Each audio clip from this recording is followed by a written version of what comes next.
ఒకప్పుడు హైదరాబాద్ బిర్యానీ అంటే brand image ఉండేది. ఇప్పుడున్న పరిస్థితుల్లో బిర్యానీ బ్రాండ్ కన్నా బొద్దింకలు ప్రత్యక్షం కావడంతో కంగు తింటున్నారు బిర్యానీ ప్రియులు.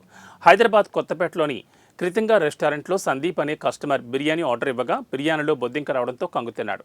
అనునిత్యం ఏదో ఒక హోటల్లో ఇలాంటి ఘటనలు చోటు చేసుకుంటున్న అధికారులు మాత్రం ఎటువంటి చలనం లేదని వాపోతున్నారు. తూతూ మంత్రంగా తనిఖీలు కఠిన చర్యలు లేకపోవడమే ఇందుకు కారణమని బిర్యానీ ప్రియులు ఆవేదన వ్యక్తం చేస్తున్నారు. ఇందులో వచ్చి చూడగానే మేము తిందామని ఫస్ట్ బైట్కి మేము ఇంకా అప్పటికి ఇంకేం స్టార్ట్ చేయలేదు. బట్ కీమా బిర్యానీ అయితే తిన్నాము, అందులో ఏమో తెలియదు. తినేటప్పటికీ ఇక్కడ మీరు చూడొచ్చు, ఇక్కడ కాక్రోచ్ వచ్చింది.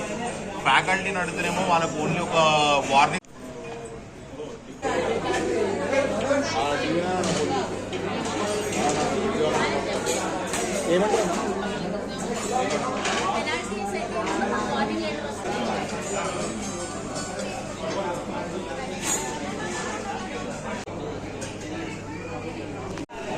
నా పేరు సందీప్ అండి. ఇక్కడ కొత్తపేట క్లిప్పింగ్కి మేము లంచ్ చేయడానికి వచ్చాము. వచ్చి మేము ఆర్డర్ పెట్టింది మటన్ బిర్యానీ, కీమా బిర్యానీ పెట్టాము, చికెన్ గీ రోస్ట్ బిర్యానీ పెట్టాము.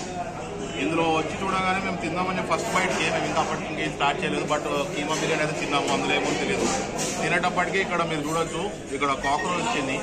ఫ్యాకల్టీని అడిగితేనేమో వాళ్ళకు ఓన్లీ ఒక వార్నింగ్ లెటర్ ఇస్తారంట జిహెచ్ఎంసీ నుంచి, ఎలాంటి యాక్షన్ అనేది ఉండదంట. వాళ్ళు చెప్పిన దాని ప్రకారం మేము అప్పటికప్పుడు మీడియా వాళ్ళని కన్సల్ట్ అయ్యి వాళ్ళు ఇక్కడ దగ్గరలో ఉండడం జరిగింది. సో వాళ్ళు ఇక్కడికి వచ్చి మమ్మల్ని అడిగి తెలుసుకునే పరిస్థితి ఏంటి అన్నది, ఇదన్నది ఇష్యూ అనేది మేము రేజ్ చేస్తున్నాము. ఆల్రెడీ జిహెచ్ఎంసీకి కాల్ చేయడం జరిగింది. వాళ్ళు చెప్పిన దాని ప్రకారం ఒక రిఫరెన్స్ ఐడి నాకు మెసేజ్ ద్వారా పంపించారు. వాళ్ళు చెప్పడం 2 daysలో ఇది రిజాల్వ్ అవుతా ఉన్నారు. బట్ మేము ఇక్కడే ఉండి ఈ రిజల్యూషన్ ఏందో ఒకసారి చూద్దాము. బికాస్ హైదరాబాద్లో ఇప్పటికీ మేము చాలా చూసాము. అందులో వచ్చేసి హైదరాబాద్ లాస్ట్ కౌంట్లో ఉంది, ప్రొడక్షన్లో కానీ ఫుడ్ విషయంలో కానీ అని చెప్పారు. బట్ నాకు ఎప్పుడు జరగలేదు, ఫస్ట్ టైం ఇది జరిగింది. And what is the